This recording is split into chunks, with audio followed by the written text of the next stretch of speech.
Welcome to our channel. आज हम पढ़ने वाले हैं कुछ इम्पॉर्टेंट टर्म्स जो कि बहुत बहुत ही ज़्यादा इम्पॉर्टेंट है। Now this is in a form of literary medicine. हम कह सकते हैं एक तरह से मेडिसिन लिटरेरी। इसे अलग अलग क्वेश्चन के आप आंसर्स में लिख सकते हो और वैसे भी अगर इंग्लिश लिटरेचर के फील्ड से हो तो बहुत ज़्यादा कंपलसरी है।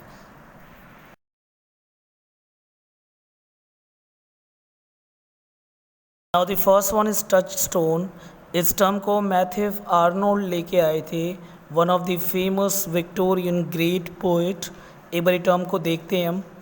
A term for method developed by 19th century poet and critic Matthew Arnold for detecting the presence or absence of high poetic quality।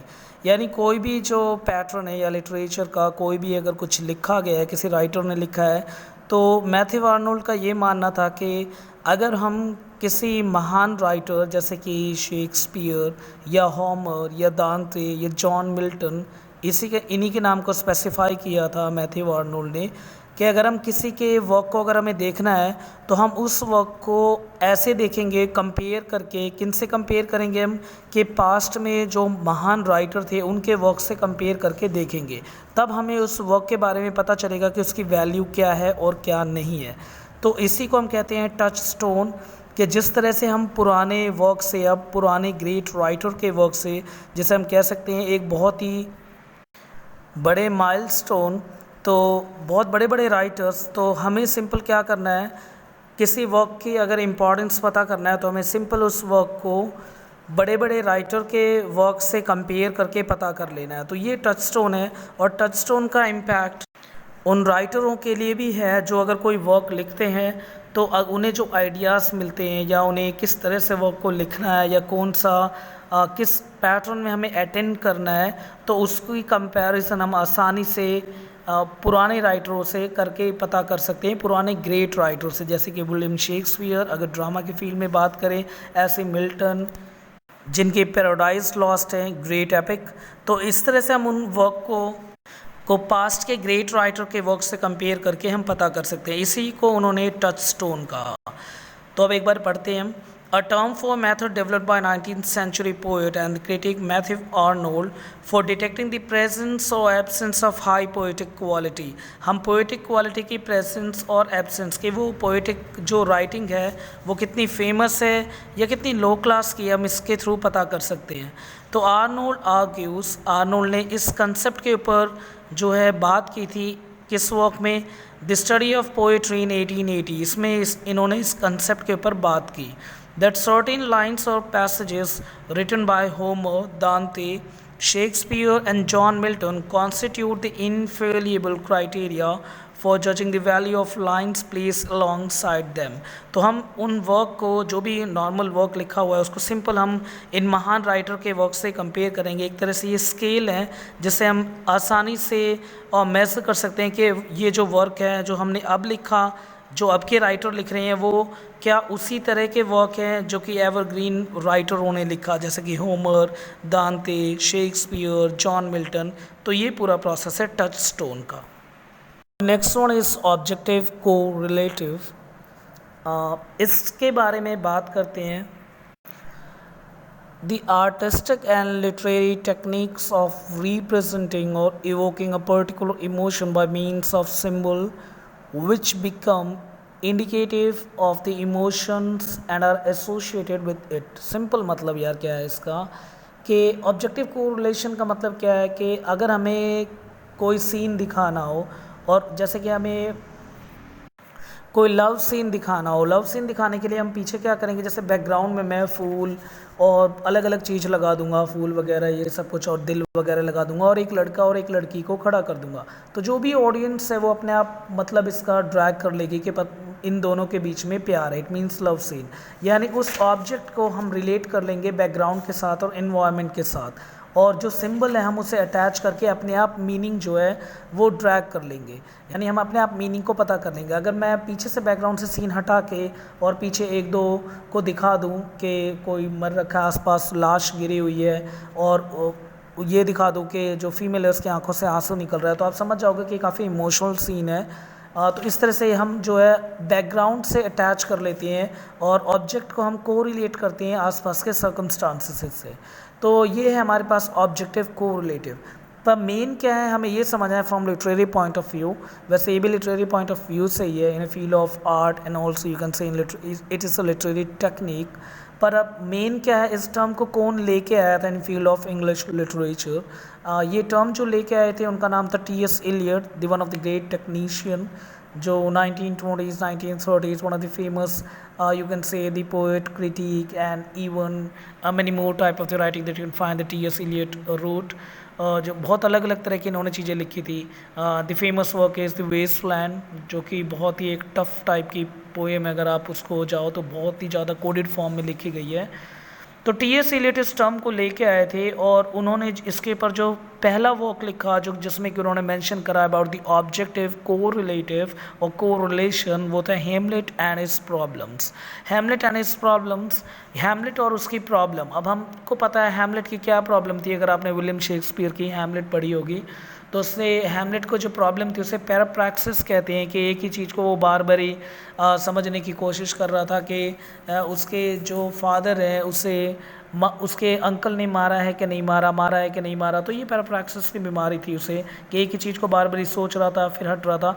पर यहाँ पे ऑब्जेक्टिव कोरिलेशन का मतलब क्या है, जो टी.एस. इलियट ने बताया हेमलेट एंड इस प्रॉब्लम्स में, इस ऐसे में टी.एस. इलियट ने ये बताया कि हमारे अंदर की जो इमोशंस होती है और जो भी स्टेज पे जो कोई कैरेक्टर है उसके अंदर के इमोशंस है, वो इमोशन अगर हम किसी ऑब्जेक्ट के फॉर्म में आगे रखें या किसी पर्सन या किसी एक लिविंग बीइंग के फॉर्म में सामने रखें तो उसे ऑब्जेक्टिव कोरिलेशन कहते हैं।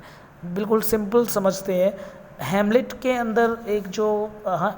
अंदर एक उलझन चली आ रही थी और वो काफ़ी ज़्यादा मायूस दिखाया गया। उसके अंदर की जो इमोशंस है उसे एक ऑब्जेक्टिफाई पर्सन के फॉर्म में आगे रखा, जो कि गर्ट्रूड थी।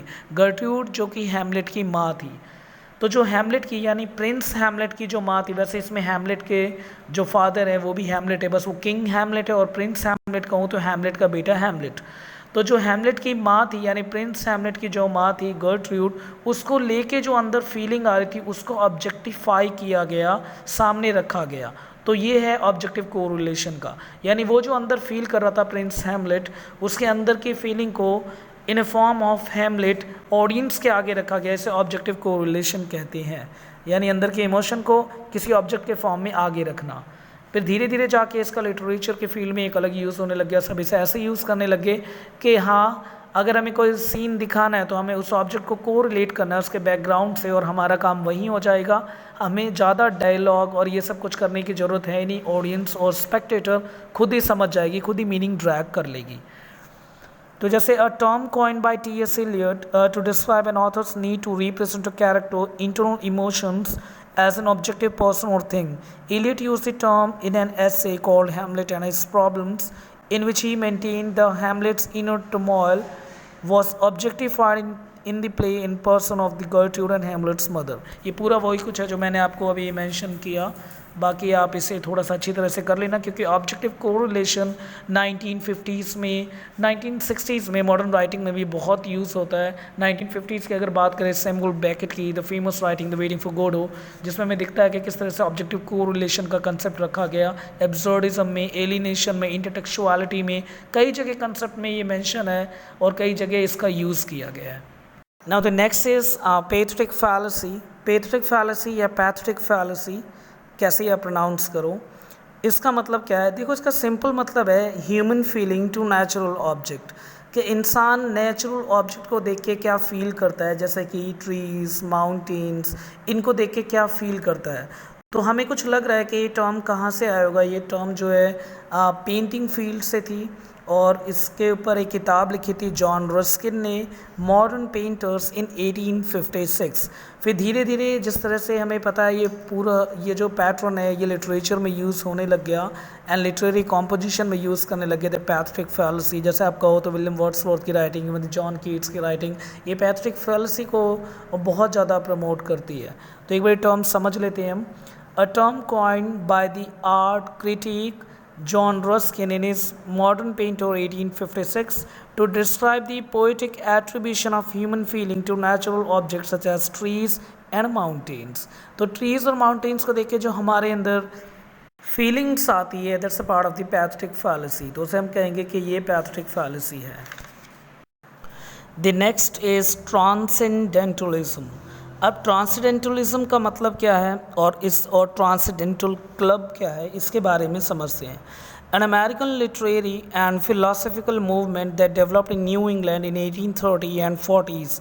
ये 1830s और 1840s में अमेरिका, जिसे हम कहते हैं डेवलप्ड इन न्यू इंग्लैंड के जो टर्म है, ये जो टर्म है हमारे पास ट्रांसेंडेंटलिज्म का, ये फर्स्ट जो है वो न्यू इंग्लैंड में टर्म जो है हम कह सकते हैं वहाँ से इसकी शुरुआत हुई थी। और उसके बाद अमेरिकन लिटरेरी कंसेप्ट यानी अमेरिकन लिटरेचर में इसने फिर अपना एक इम्पैक्ट डालना शुरू कर दिया।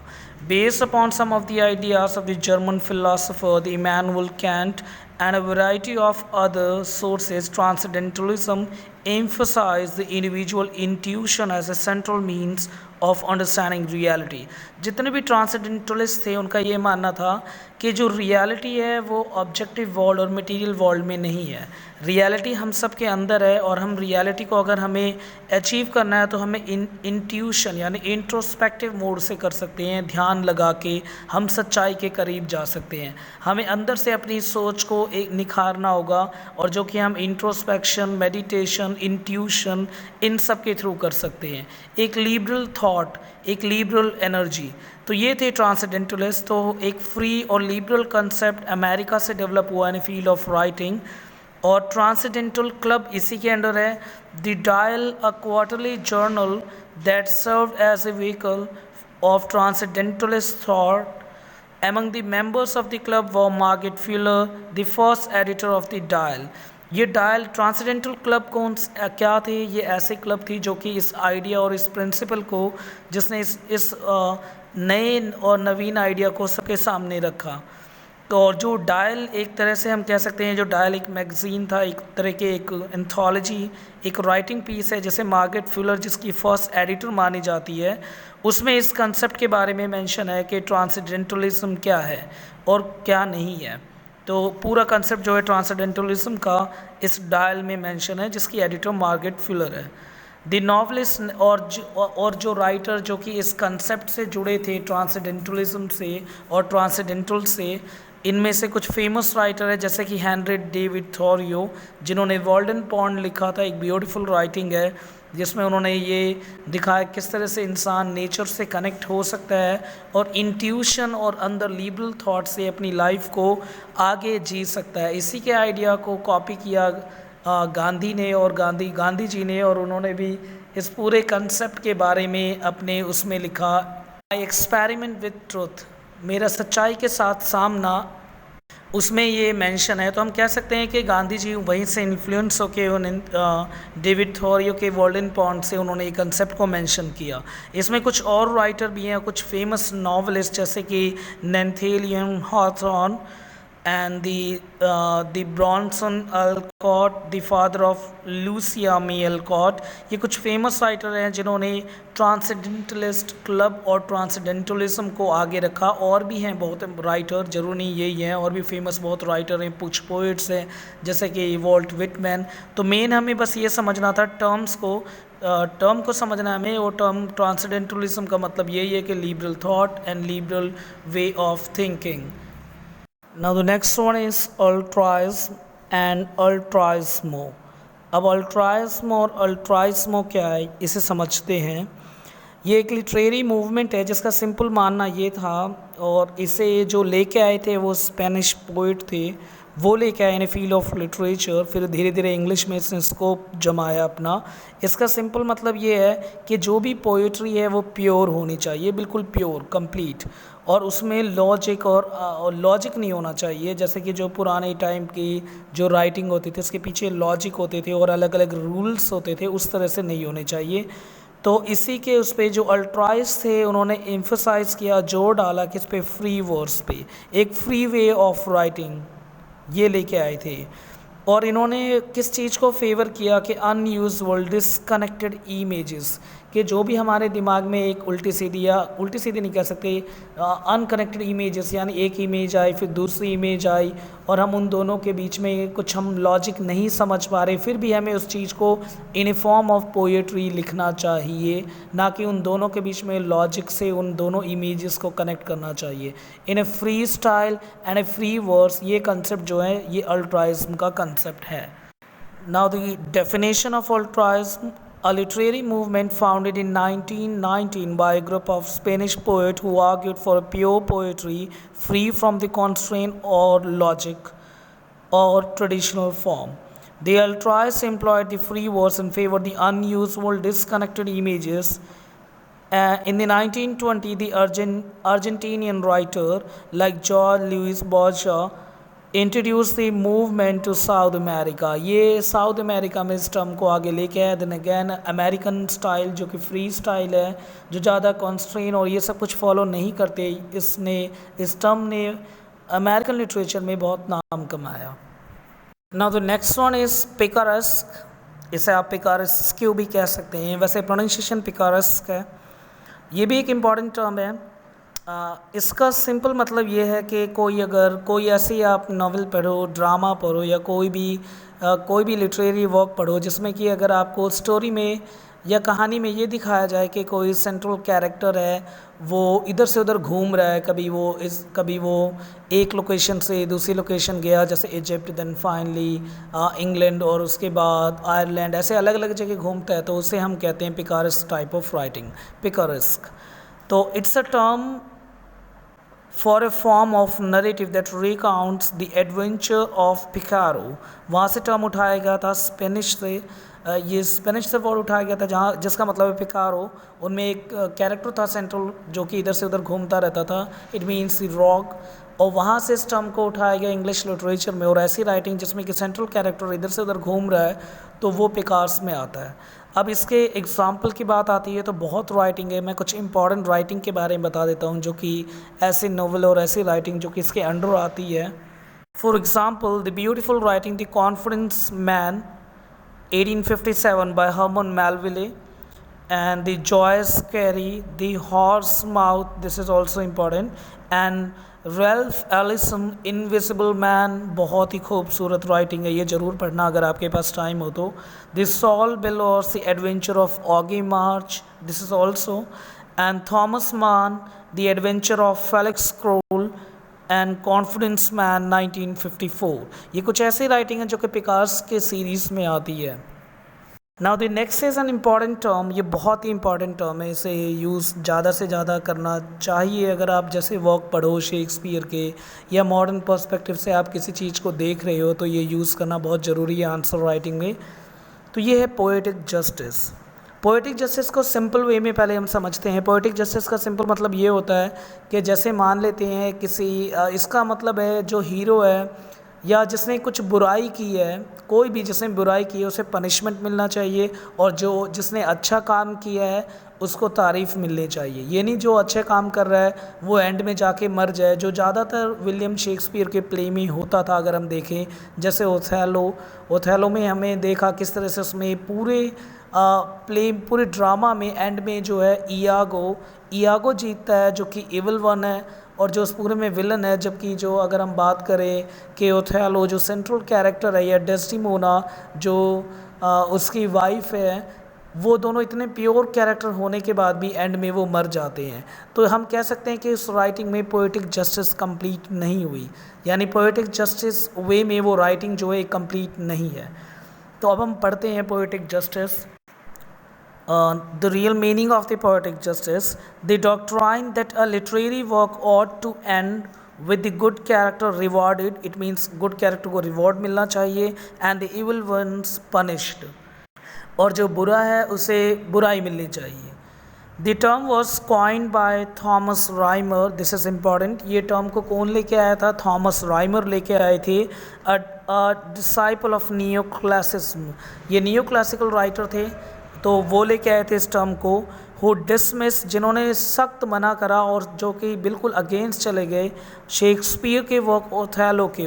उन्होंने कुछ कहा, उन्होंने क्या लाइन दी एज अ क्रिटिक शेक्सपियर के ओथेलो राइटिंग को कि that it's a bloody farce without a salt and savour, कि ये बिल्कुल बकवास राइटिंग है, ना ही इसमें कुछ अंदाज है, ना ही इसमें कोई पोइटिक जस्टिस है। Now the next term is negative capability. जब भी नेगेटिव कैपेबिलिटी की अगर हम नाम लेते हैं तो हमारे दिमाग में जॉन कीट्स का नाम याद आता है। जॉन कीट्स के बारे में हमें साफ क्लियर है, जो भी लिटरेचर के स्टूडेंट हैं उन्हें क्लियर है कि नेगेटिव कैपेबिलिटी जैसे टर्म को फेमस करने में जॉन कीट्स का बहुत बड़ा रोल था। जॉन कीट्स ने ही फेमस किया था, अगर हम सिंपल कहें तो। नेगेटिव कैपेबिलिटी का मतलब क्या होता है पहले ये समझना है, और इस टर्म को लेके आने वाले जॉन कीट्स थे जिन्होंने फील्ड ऑफ लिटरेचर में ये लेके आए, और ये वन ऑफ द ग्रेटेस्ट अगर हम बात करें तो यंगर रोमांटिक पोइट थे। जैसा टर्म है नेगेटिव कैपेबिलिटी वैसे इसका मीनिंग है, इट मीन सिंपल, जो भी राइटर है या जो भी पोएट है उसके अंदर एक कैपेसिटी होनी चाहिए, एक उसके अंदर क्षमता होनी चाहिए कि जब भी वो किसी पीस ऑफ राइटिंग को लिखे तो वो उसके अंदर बायस ना हो, वो उस चीज़ के अंदर जाए और उस चीज़ को अपने आप से कनेक्ट ना करे, ना तो अपनी लाइफ से और ना ही अपनी किसी सोच से, एक धारणा से या कल्चर से, इन सब से कनेक्ट ना करे। जो भी पीस ऑफ राइटिंग लिखे वो बिल्कुल क्लियर लिखे और ना बायस हो, यानी बिल्कुल क्लियर वे में लिखना किसी चीज़ को, और उस चीज़ को लेके बायस नहीं होना, इसे नेगेटिव कैपेबिलिटी कहते हैं। इसके लिए जॉन कीट्स ने जिस फेमस ड्रामेटिस्ट का एग्जाम्पल लिया वो विलियम शेक्सपियर है, जिसको हर कोई जानता है। उनका मानना था शेक्सपियर अगर कोई भी वर्क लिखते थे उनके अंदर एक बहुत अच्छी क्वालिटी थी कि हर वर्क उनका एक्सेलेंट होता था, क्योंकि उनमें जितने भी कैरेक्टर होते थे, अगर फीमेल कैरेक्टर दिखाया तो शेक्सपियर इस तरह से लिखते थे कि वो उस फीमेल कैरेक्टर को बिल्कुल इनलाइव कर देते थे। वो ऐसा नहीं होता था कि कोई मेल लिख रहा है फीमेल के बारे में, नहीं, ऐसा लगता था कोई फीमेल ही फीमेल के बारे में लिख रहा है। और अगर वो मेल कैरेक्टर के बारे में भी लिख रहे थे तो उनके अंदर यही क्वालिटी थी कि वो जो भी रोल दो उस रोल के ऊपर उनके पास बहुत ही प्यारे प्यारे डायलॉग होते थे। अगर आप कोई से भी कोई से भी ड्रामा अगर शेक्सपियर का उठा के पढ़ो, वैसे पढ़ा ही होगा आपने, उसमें यही क्वालिटी थी विलियम शेक्सपियर की। अगर उन्हें जोकर या फूल या फिर किंग या प्रिंस या प्रिंसेस, किसी का भी वो जिस वे से वो लिखते थे वो उसके अंदर पूरी तरह से समा जाते थे, और उनके अंदर जो बायसनेस था वो था ही नहीं। तो जो भी रोल मिले उस हिसाब से लिखो, यानी इन ए फॉर्म ऑफ एयर लिखो, हवा की तरह, यानी तुम कुछ भी फील मत करो। अगर तुम कुछ लिख रहे हो तो तुम्हारे अंदर जो राइटर है या जो भी ऑथर है वो अपनी फैक्ट और अपनी जो उसके कल्चर है या अपना जो भी उसकी सोच है, धारणा है, वो उसमें ना डाले, एक फ्री वे में लिखे। ये नेगेटिव कैपेबिलिटी। तो it's a term coined by the poet John Keats to describe the poet's capacity to negate one self, कि अपने आप को वो निगेट करे, in order to enter into and become one with his और her subject, ताकि वो अपने सब्जेक्ट में घुल सके अच्छी तरह से। For Keats this was the only quality, Keats का यही मानना था कि यही एक ऐसी क्वालिटी है विच Shakespeare possessed so enormously and capable of being uncertainties, mysteries, doubts without any irritable reaching after the fact and reason। तो यही विलियम शेक्सपियर की क्वालिटी थी कि वो जो भी चीज़ लिखते थे बिल्कुल क्लियर कट और बिना बायस के लिखा करते थे, इसीलिए उनकी ड्रामा इतनी फेमस होती थी। Now the next one is Meta theatre. ये भी बहुत इंपॉर्टेंट है, सारे इंपॉर्टेंट है वैसे तो। हाँ, मेटा थिएटर क्या है? कोई भी ड्रामा दिखाना किसी प्ले के अंदर, और या तो हम ये करें कि कोई अगर सिंपल एक ड्रामा चल रहा है, उस ड्रामा के अंदर कोई एक और कैरेक्टर है और उसके अंदर ड्रामेटिक क्वालिटी है, तो उससे हम मेटा थिएटर कहेंगे, यानी theatre with in theatre, theatre के अंदर एक और थिएटर जैसी फीलिंग देना। जैसे अगर हम बात करें हैमलेट की, अगेन बाय विलियम शेक्सपियर, तो हैमलेट की में अगर हम बात करते हैं तो हैमलेट को पूरा लिखा विलियम शेक्सपियर ने, तो वो ग्रेट ड्रामेटिस्ट हैं। उसके अंदर एक और कैरेक्टर है जैसे प्रिंस हैमलेट, वो एक पूरा प्ले सेटअप करता है वहाँ पे, और सब वही कैरेक्टर रखता है किस तरह से वो ट्रैप कर सके अपने अंकल को, और कि वही रियल उसी ने उनके फादर की जो है वो उनके फादर को मारा था कि नहीं मारा था। तो हैमलेट के अंदर, प्रिंस हैमलेट के अंदर ड्रामेटिक क्वालिटी थी, जैसे विलियम शेक्सपियर जिसने पूरा ड्रामा लिखा है, तो ड्रामा वाली क्वालिटी एक, और वही क्वालिटी किसी कैरेक्टर के अंदर होना किसी नॉवल के, उसे मेटा थिएटर कहते हैं। इस टर्म को जो फर्स्ट टाइम लेके आए थे उनका नाम था लायनल एबल, ये लेके आए थे, और बाकी आगे जिन्होंने फेमस करा हम उसे देखते हैं और हम कैसे पता करेंगे कोई सी राइटिंग कैसी है। इसमें बहुत ही फेमस राइटिंग है जो मैंने भी पढ़ी और आपको सबको भी मैं कहूँगा, मैंने क्या आप सबने भी पढ़ी होगी वो, और बहुत ही प्यारी राइटिंग। अगर हम करें 6 character in search of an author 1921, ये इस 1921 में पब्लिश की गई थी। बहुत ही प्यारी राइटिंग है, एक्सलेंट एग्जाम्पल है मेटा थिएटर का, थिएटर के अंदर ही विद इन थिएटर कि आप एक पूरा ड्रामा चलेगा और जो अंदर जो रोल कर रहे हैं वो भी पूरे ड्रामेटिस्ट है, पूरा एक ड्रामा के अंदर ड्रामा चलता दिखेगा। तो बहुत ही अच्छी राइटिंग है, अगर मैं कहूँ तो इसे प्लीज़ पढ़ना। और टॉम स्टॉपर्ड की एक और फेमस राइटिंग है Rosencrantz and the Guilds are not dead, ये भी ड्रामा के अंदर विद इन ड्रामा है। तो इसमें जो कैरेक्टर होते हैं उनके अंदर एक तरह से ड्रामेटिक कॉन्शियसनेस होता है कि मतलब ड्रामा को लेके वो काफ़ी प्रिपेयर होते हैं, उनके अंदर क्रिएटिविटी होती है कि वो अंदर एक ड्रामेटिक जो है हम कह सकते हैं पूरा सेटअप रख देते हैं। तो इस तरह को हम मेटा थिएटर कहते हैं। एक बार हम देखते हैं a term coined by the critic Lionel Abel to describe a dramatic form that focuses on the dramatic consciousness of its character। और क्या और अगर हमें पढ़ना है जैसे कि for example the Shakespeare's Hamlet, for the first time in the history of drama the problem of the protagonist is that he has the play rights consciousness. तो इसमें दिखाया गया है किस तरह से वो अपने प्रॉब्लम को सॉल्व करने के लिए जो हैमलेट है यानी प्रिंस हैमलेट जो है उसके अंदर वही क्वालिटी थी जो कि ड्रामेटिस्ट के अंदर होती है।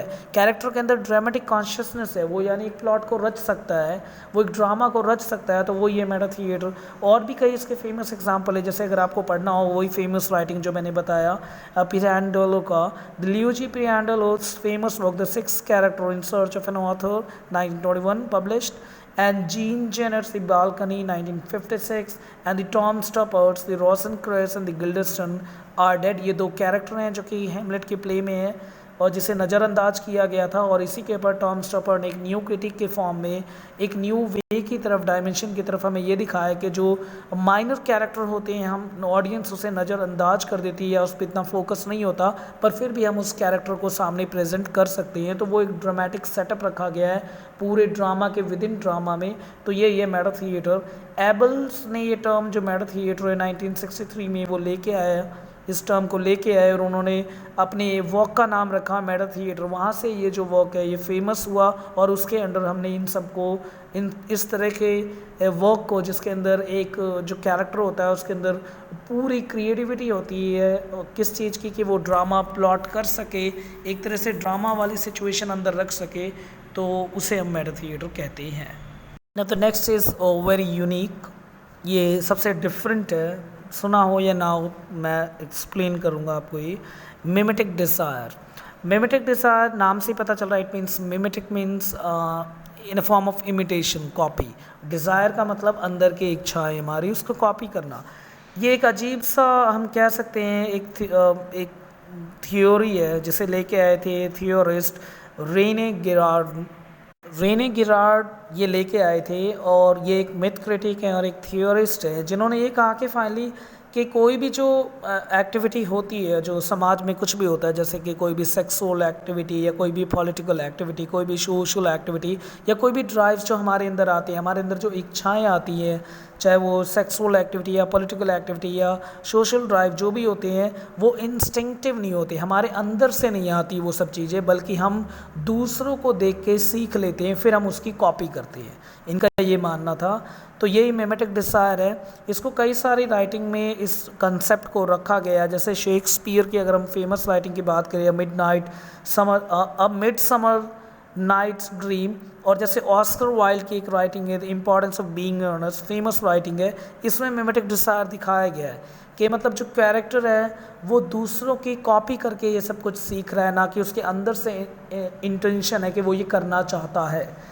ठीक है, अब हम पढ़ते हैं मिमेटिक डिज़ायर के बारे में। Is a term coined by the myth critic and the theorist, the name of the theorist is Rene Girard, asserting that certain sexual, political or the social drives are not instinctive, कि वो instinctive नहीं होते। जो अगर हम बात करें कि कुछ जो होते हैं सेक्सुअल एक्ट होते हैं और जो पॉलिटिकल एक्ट होते हैं और सोशल एक्ट होते हैं, या जो अंदर से जो कामनाएं होती हैं वो इंस्टिंक्टिव नहीं होती, अंदर से नहीं आती, but are the imitation learn by copying the another. दूसरों को देख के हम सीखते हैं वो सब कुछ। और एग्जांपल मैं आपको बता चुका हूँ जो जिसमें मेंशन है, और जो मैंने इस यहाँ पे जो मैंने नोटिस किया वो मैंने डाल दिया है नीचे कि शेक्सपियर के आप पढ़ के देखना। अ मिडसमर नाइट्स ड्रीम उसमें है मिमेटिक डिज़ायर, और ऑस्कर वाइल्ड की the importance of being earnest, ये भी बहुत ही फेमस राइटिंग है, इसके अंदर भी मिमेटिक डिज़ायर है। Now the next topic is melodrama. Melodrama basically अगर हम बात करें एक उस तरह की ड्रामा है, उस तरह का ड्रामा होता है जिसमें कि सस्पेंस और रोमांटिक सेंटिमेंट होते हैं, हस्बैंड वाइफ आपस में लड़ रहे होते हैं। जैसे फेमस एग्जांपल है doll's house by Henrik Ibsen.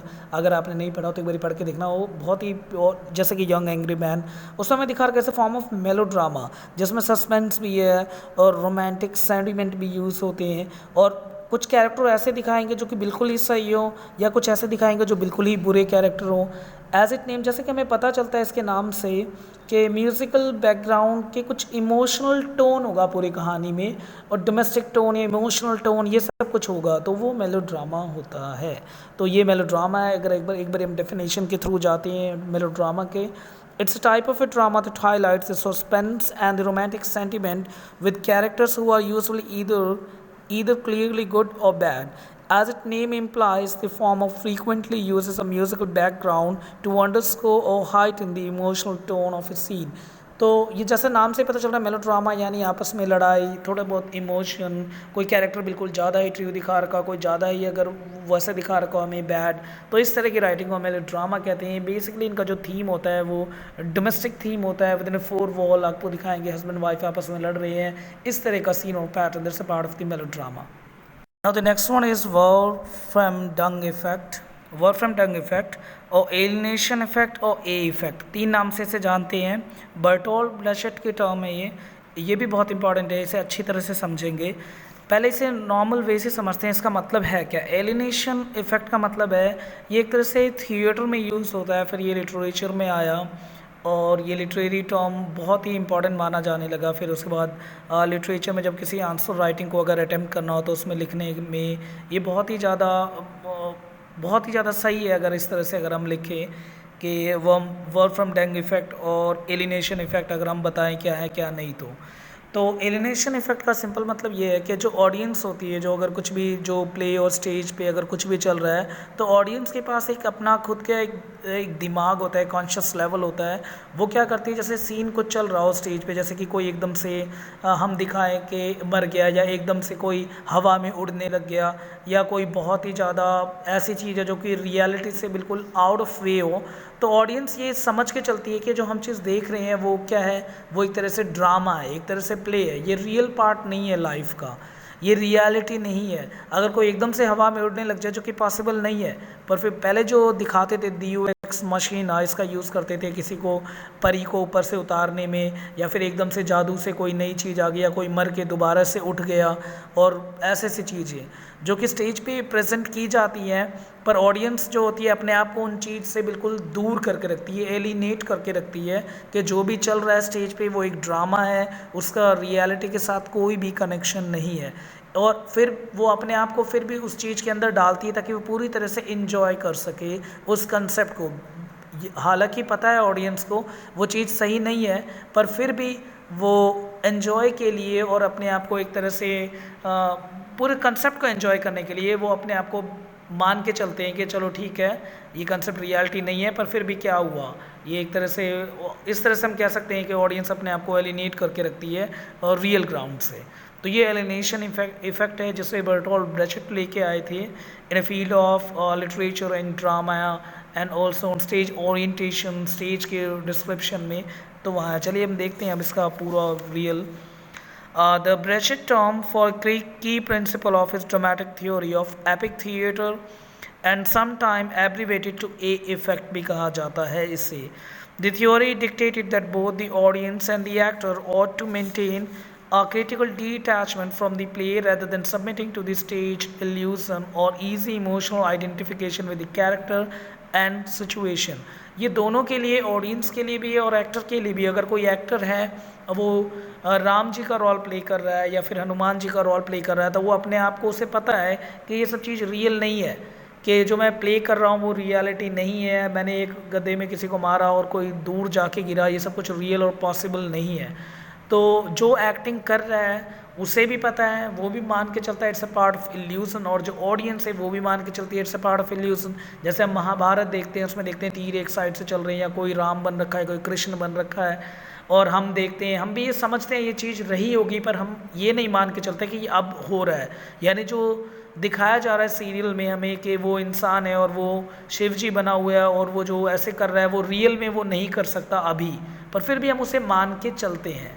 और इसी तरह से इसी पूरे कंसेप्ट को हम वर्मनसम इफेक्ट कहते हैं, वर्फ्रम डंग्स इफेक्ट कहते हैं, एलिनेशन इफेक्ट कहते हैं, और ए इफेक्ट, इट मीन्स एलिनेट करके चलना स्टेज ऑडियंस को। एक्टर जो है वो अपने उसको मान के चलता है कि ऑडियंस को नहीं, वो मान के चलता है जो एक्टिंग कर रहा है वो रियलिटी नहीं है। इसी तरह से ऑडियंस को पता होता है जो एक्टर हमें प्रेजेंट कर रहे हैं, जो भी रोल प्ले कर रहे हैं वो, और जो हो रहा है उनके साथ, वो ज़रूरी नहीं है कि वो रियल हो। Now the next one is new criticism. वैसे न्यू क्रिटिसिज्म बहुत ज़्यादा वास्ट है, पर जो मेन आइडियाज़ हैं वो हमें पता होना चाहिए, इसके बारे में मेन फोकस वही मैंने यहाँ पे मेंशन किया है। अगर हम बात करते हैं जो न्यू क्रिटिसिज्म है वो आई कहाँ से, कौन लेके आए, देखो मॉडर्न क्रिटिक्स आए कुछ मॉडर्न राइटिंग में आफ्टर दैट ऑफ द 1900, जिसमें अगर हम बात करें जो फेमस क्रिटिक है जैसे I A Richard and John Crowe Ransom, ऐसे और बहुत सारे थे, एफ आर ल्यूइस, और ये बहुत सारे क्रिटिक निकल के आए थे जो कि 1920s और 1930s के टाइम पे आए थे। जैसे आई ए रिचर्ड की अगर हम बात करें, उन्होंने कुछ फेमस वर्क लिखे जैसे लिटरेरी क्रिटिसिज्म, प्रैक्टिकल क्रिटिसिज्म 1929 में, जिसमें ये बात रखी गई थी कि अगर कोई भी टेक्स्ट हो, हमें टेक्स्ट को एज ए टेक्स्ट पढ़ना है, ना कि हमें ये देखना है कि ऑथर का इंटेंशन क्या था या रीडर का इंटेंशन क्या है। ऐसे देख के हमें नहीं समझना, यानी ऑथर कौन से बैकग्राउंड से है या वो उसके बारे में पढ़ना, उसकी बायोग्राफी पढ़ना, और ऑथर उसके आसपास के माहौल को, उसके सर्कमस्टांसेस को, उन सब के थ्रू अगर हम पढ़ लेते हैं, हमारे दिमाग में एक पहले से एक इमेज बन जाती है और उसके थ्रू वर्क को पढ़ना, ये इसके खिलाफ थे। इनका मानना था हमें ऑथर के इंटेंशन और ऑथर के पॉइंट ऑफ व्यू से किसी भी किताब को नहीं पढ़नी चाहिए, ना ही हमें एक्सपीरियंस ऑफ रीडर, यानी रीडर के एक्सपीरियंस के थ्रू जाना चाहिए। मान लो किसी ने किताब पढ़ी और उसने बताया ये है इसमें, तो तुम पढ़ के देखो, और कोई दूसरा उस किताब को पढ़ रहा है तो वो उसने रीडर का इंटेंशन उठाया है और वो उसके थ्रू उस चीज़ को देख रहा है, नहीं है। हमें टेक्स्ट को विद इन अ टेक्स्ट समझना है, एक टेक्स्ट का दूसरे टेक्स्ट के साथ क्या रिलेशन है, और हम उस टेक्स्ट को एज ए फ्रेश पढ़ेंगे बिना कोई ग्राउंड अटैच करे हुए, ना हिस्टोरिकल ग्राउंड, ना ऑथर के इंटेंशन, ना किसी और रीडर की इंटेंशन। हम बस उस वर्ड को एज अ टेक्स्ट को टेक्स्ट समझेंगे और उस पूरे टेक्स्ट की कॉम्बिनेशन को हमारे हिसाब से क्या मीनिंग निकल के आता है तो हम उसके थ्रू पढ़ेंगे। यानी एक्टिव लर्नर की तरह और एक एक्टिव रीडर की तरह हमें काम करना है जब हम किसी टेक्स्ट को पढ़ें। तो इन्होंने पूरी, यहाँ हम कह सकते हैं कि पूरी एक इमेज जो, और एक पूरा एक जो पैटर्न चला आ रहा था कि किस तरह से बुक के कवर और बुक के जिस राइटर है, हम उस राइटर के थ्रू या रीडर के इंटेंशन पॉइंट ऑफ, बाकी जो रीडर हैं उनके थ्रू हम किसी किताब को उठाते हैं। जो मार्केट में कई लोगों ने पढ़ा तो वही किताब हम जाके उठा के ले आते हैं कि हाँ बहुत लोग पढ़ रहे थे, यानी इंटेंशन इस किताब को लेके काफ़ी अच्छी है, तो हम भी उसी किताब को पढ़ते हैं। तो इन सब के खिलाफ थी ये न्यू क्रिटिसिज्म, और जो कि इनके बिल्कुल अगेंस्ट थे। अब हम पढ़ते हैं इसके बारे में कुछ इंपॉर्टेंट थिंग, वैसे मैंने बता दी है, बाकी देख लेना, मैं यहाँ पे नोट कर देता हूँ जो इंपॉर्टेंट कंसेप्ट है इस न्यू क्रिटिसिज्म से रिलेटेड जो आपको ध्यान रखना है। The first thing is that it arouse in 1920s and 30s, जो बताया मैंने आपको। 1924 में आई ए रिचर्ड जो है प्रिंसिपल ऑफ लिटरेरी क्रिटिसिज्म लेके आते हैं, और 1929 में प्रैक्टिकल क्रिटिसिज्म लेके आते हैं, जो कि बहुत ज़्यादा इंपॉर्टेंट वर्क है in field of criticism. American critic John Crowe Ransom in a book of that title publish in 1941 इन्होंने न्यू क्रिटिसिज्म नाम से एक किताब पब्लिश करी। तब से इस पूरे एज को या इस पूरे तरीके को कि जिस तरह से हम किसी वर्क को विदाउट बुक कवर देखते हैं, without any intention of author देखते हैं, उस पूरे प्रोसेस को हम न्यू क्रिटिसिज्म कहते हैं। ये जो वर्ड आया न्यू क्रिटिसिज्म, ये हमने जो उठाया वो American critic John crow ransom, जिन्होंने फर्स्ट टाइम इसे यूज़ करा, वहाँ से ये वर्ड फेमस हो गया, ये पूरा new criticism. The basic principle जो है न्यू क्रिटिसिज्म का वो ये था, to locate the meaning of literary work not in the intention of the author, not in the experience of the reader, but in the text itself, the internal relation of a language that constitute a poem. इनका ये मानना था poem, अगर हम simple कहें poem का मतलब होता है रियल मीनिंग। अगर देखने जाए हम पोएम की, अब हम सबके दिमाग में क्या आता है पोएम को लेके, कोई पोएम होगी, कोई एक पैटर्न होगा, कोई सीक्वेंस होगा, एक राइम होगा, या फिर कुछ हमें अंदर से कोई चीज़ इवोक करे इस टाइप का होगा, कुछ रोमांटिक होगा, इमोशनल होगा, इस तरह की पोएम हमारे दिमाग में आती है। पोएम का रियल मीनिंग क्या है? कोई भी वर्क अगर हम पोएम के अंदर डालें तो कोई सा भी वर्क पोएम के अंडर आ सकता है। जैसे हम फिक्शन कहें, ड्रामा कहें, ये सब कोई भी राइटिंग पीस ऑफ थिंग है वो पोएम है। पर हमें पोएम को एज अ पोएम समझना है, ना कि हमें पोएम को ये समझना है कि वो एक राइम होगी, वो हमें एक तरह से एक इमोशनल ग्राउंड प्रोवाइड करेगी। ये नहीं, कोई भी फिक्शस राइटिंग है, कोई भी ड्रामा है, कोई भी नॉवेल है, वो भी एक पार्ट ऑफ पोएम है। तो हमें इस तरह से चीज़ों को समझना है, जो कि न्यू क्रिटिसिज्म ने एक कंसेप्ट को आगे रखा। पर वो ये लिटरेचर के फील्ड में अगर कोई भी कंसेप्ट आता है तो उसे काटने के लिए दूसरे कंसेप्ट और खड़े रहते हैं। फिर इस न्यू क्रिटिसिज्म को चैलेंज इन्होंने किया आगे बीट एंड प्रोजेक्टिविज्म मूवमेंट और myth criticism in the 50s। वो 50s में आए और उन्होंने कहा कि ऐसा कुछ नहीं है, कि हर राइटिंग के पीछे कोई ना कोई इंटेंशन तो है, कोई ना कोई तो वो वर्ड लिखता ही होगा, जो भी वो वर्ड लिखेगा उसके दिमाग में कुछ ना कुछ बैकग्राउंड तो होगा ही, चाहे वो सोशल बैकग्राउंड हो, चाहे उसके इंटेंशन हो, और वो अपने इंटेंशन से उस वर्ड को फ्रेम करेगा, सीक्वेंस के साथ अटैच करेगा। तो यानी वर्ड के अंदर फ्रेमिंग तो है, उसके अंदर सोच तो है ही पहले से ही। तो हम कैसे कह सकते हैं कि विदाउट फ्रेम या विदाउट हम इंटेंशन उस चीज़ को रीड कर सकते हैं। Now thanks to be part of our channel, Feel Your Wings and Raise It to Feel It।